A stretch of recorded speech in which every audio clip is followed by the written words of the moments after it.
My neighbor died 14 days ago. I watched them bury him. But last night, he called me from his balcony, begging for help. And when I went into his empty apartment, something whispered my name from inside the walls. And it wasn't him. My name is Daniel, and before all this happened, I lived a quiet life. I kept to myself. My apartment building wasn't the kind of place where people talked to each other much, except for polite nods in the hallway or murmured "good mornings" in the elevator. But there was one person who always made a point to talk to me, old Mr. Harrow, the man who lived directly across from me. He was what everyone called the harmless neighborhood relic. A sweet old man with too many stories and not enough people to tell them to. He loved his balcony.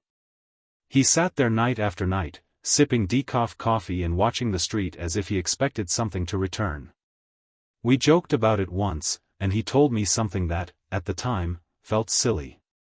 You can learn a lot about a person by watching how they come home, he said. You never know who's carrying something they shouldn't. I thought it was just an old man's strange philosophy. I didn't think much of it, until recently. 2 weeks ago, 14 days, exactly, Mr. Harrow passed away. Heart failure, they said. Peaceful. I was one of the few tenants who showed up to his funeral. I stood there as the priest spoke, as his relatives, people I had never seen, cried over the casket. I stood there as they lowered him into the ground, and I walked away believing that was the last time I would ever see or hear from him. But last night shattered everything I thought I knew about death. Last night I had fallen asleep early.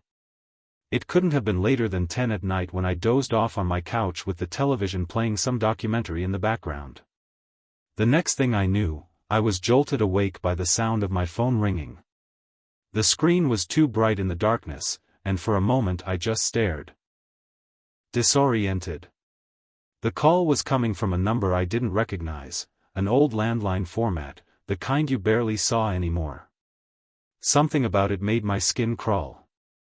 Still, half asleep, I answered. Hello? There was static at first. A heavy, breathy static, like someone trying to speak through a storm. Then a familiar voice broke through. Weak. Shaking. Daniel, help me. My blood ran cold. It was Mr. Harrow's voice. I would have known it anywhere. I sat up instantly. Who is this? What kind of joke, please, the balcony, he's coming back. The words were strained, as though he was struggling to speak.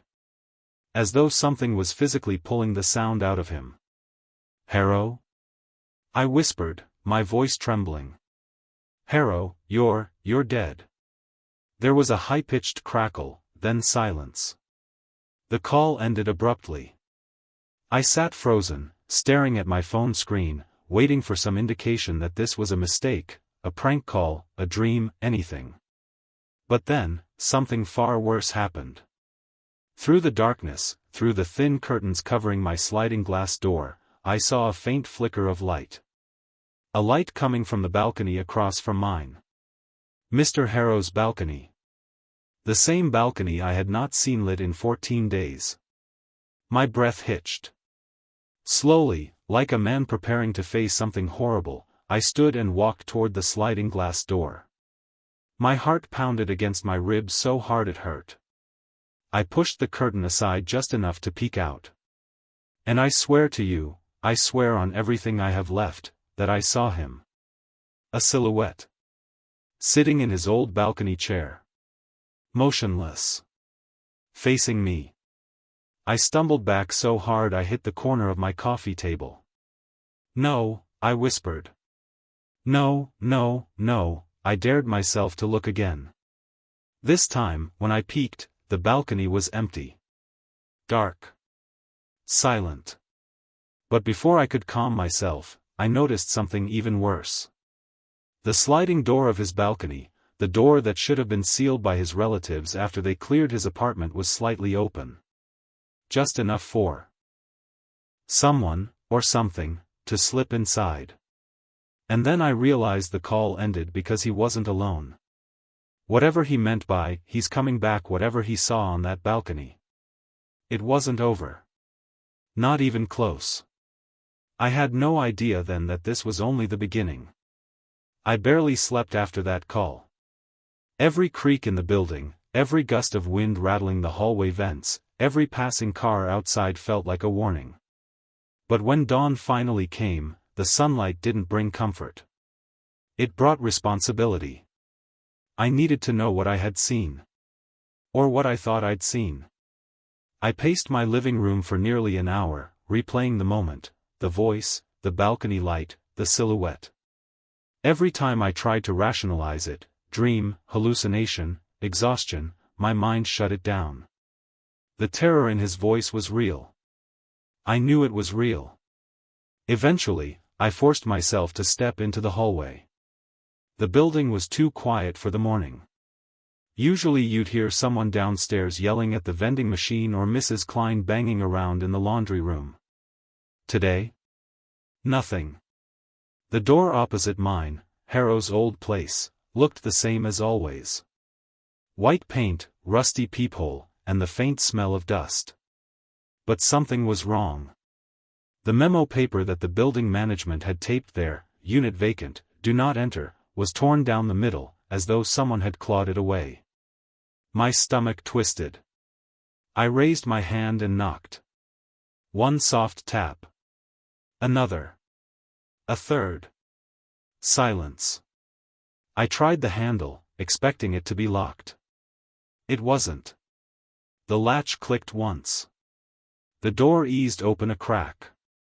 A cold wind, impossibly cold for the morning, slipped through the opening and brushed against my face.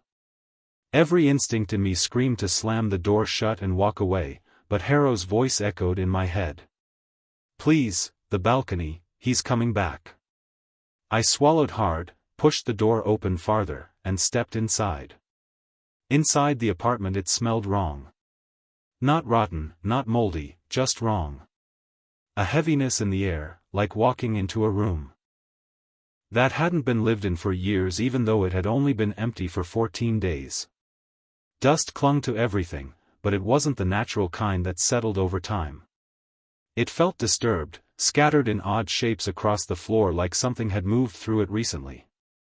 The furniture was still there, his relatives never bothered taking it, probably planning to sell the unit furnished, but everything was slightly shifted. The chair near the balcony door was angled differently. The hallway closet door was open. The carpet showed faint marks as if something had been dragged. I tried not to think too hard about that last part. The balcony door was still ajar.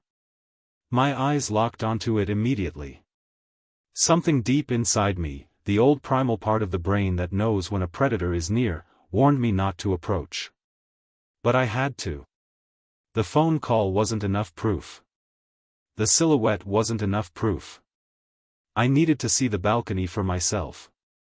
I stepped around the coffee table, careful not to make noise, even though I knew it was ridiculous.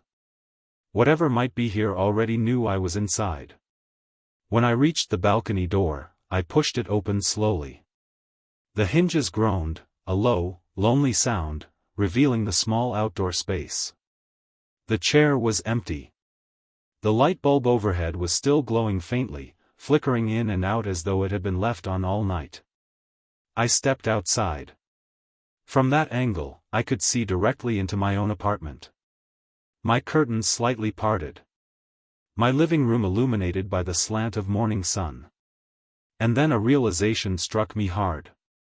If I could see my living room so clearly from here, that meant someone sitting in this chair last night could see everything. Including me. Including my reaction to the phone call. The skin on the back of my neck prickled. I needed answers. Something, anything that could tell me whether Harrow had really contacted me, or whether something else was pretending to be him. I scanned the balcony floor. Something dark near. The base of the chair caught my eye. A small scrap of paper. I crouched and picked it up. It was the corner of a page torn from a notebook. Messy handwriting slanted across the paper in uneven strokes, as if written in panic. "He's inside the walls." My breath hitched. Inside the walls? I tried to steady myself, but a sudden thud from inside the apartment made me jolt upright. It came from the kitchen. Heavy, sharp, like someone had bumped into a counter. I stepped back into the apartment, heart pounding so hard my chest hurt. "Hello?" I called out, instantly regretting it. No answer. I turned the corner into the kitchen, and froze. The cabinet doors were open. All of them.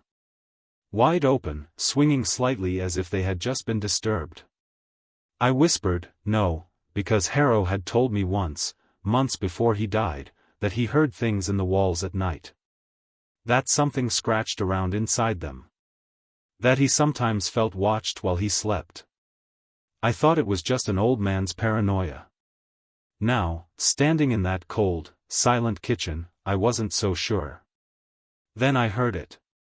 A noise. A faint scraping. From behind the wall. Right beside me. Slow. Deliberate. Like fingernails dragging across wood.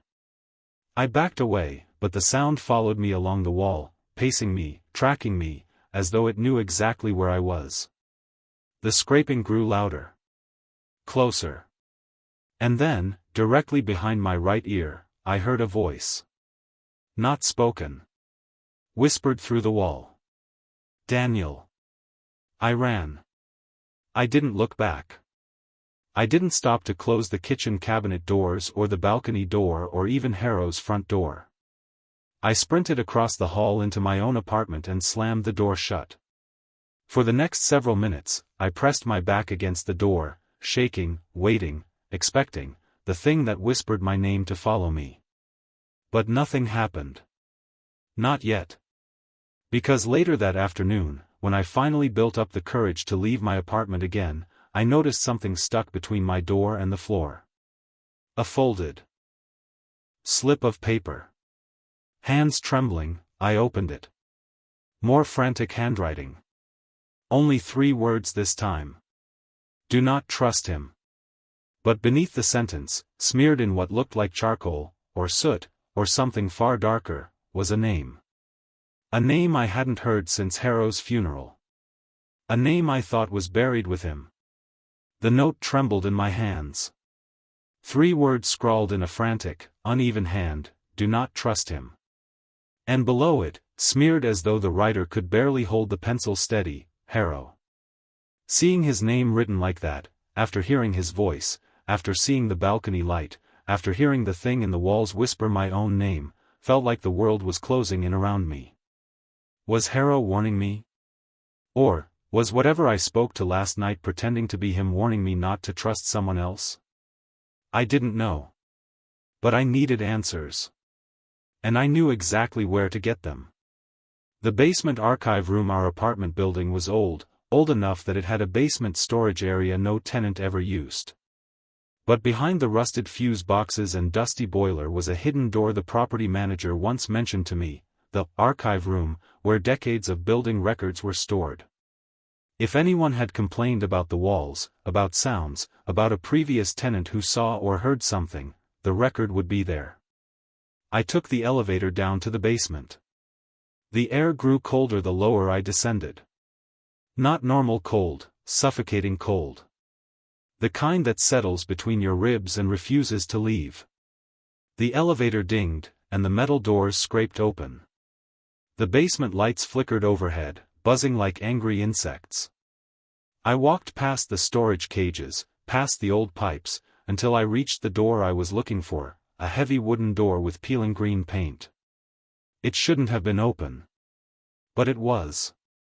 Just a crack. Just enough to welcome me. I pushed it wider and stepped inside. The archive room smelled of mildew, rust, and something older, like forgotten time. Rows of shelves filled the space, stacked with yellowed folders, brittle envelopes, and notebooks covered in dust. I started with the tenant files.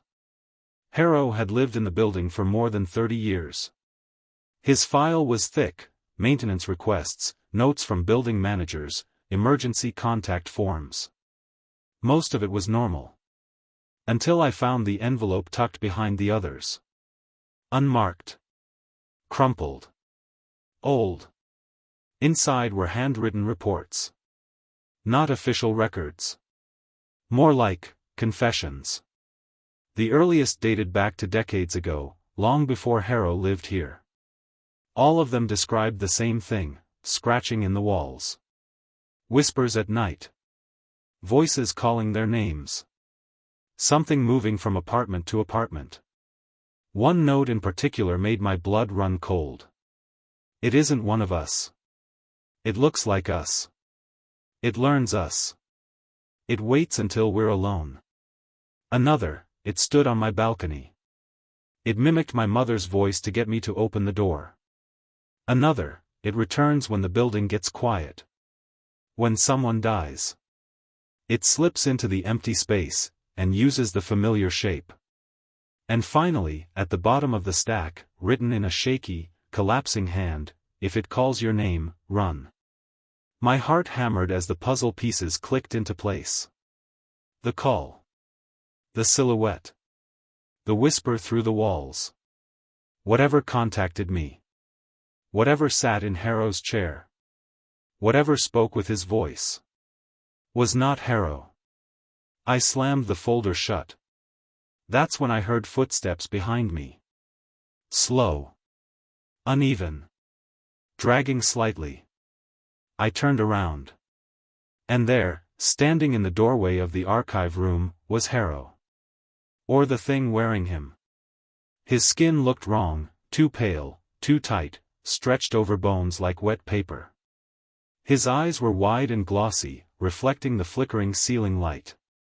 His mouth hung slightly open, as though remembering how to hold a human expression. But the worst part? His head, tilted. Just like the silhouette on the balcony. Daniel, the voice came out too low, dragging along the back of its throat. You didn't help me. I stumbled back. No. You're not him. The thing smiled then. A horrible, slow curl of lips. He's gone. But I stayed. I like your shape. It took a step forward. Behind it, the basement lights flickered violently, buzzing and popping. I ran. I shoved past the thing in the doorway, it felt soft, almost hollow, and sprinted up the stairs. The thing shrieked behind me, a sound that wasn't human, wasn't animal, wasn't anything natural. A scraping howl that rattled the stairwell. I burst through the basement door and slammed it shut just as something heavy slammed into the other side. I didn't wait. I didn't breathe. I didn't think. I ran to my apartment, locked the door, shoved furniture against it. And then I listened. Hours passed. The building was silent. Too silent. By evening, I checked the hallway. Empty. Harrow's door was now closed. The "Do not enter" memo somehow replaced, perfectly taped, as if no one had torn it down. I never went back inside that apartment. I never went back to the basement. I never answered an unknown number again. But sometimes, late at night, when the building grows quiet, I hear it. Scraping. In the walls. Calling my name. And I know it's still here. Still waiting. Still wearing someone else's shape. Praying for the day I let my guard down. Because it only needs one mistake. One moment. One open door. To come back.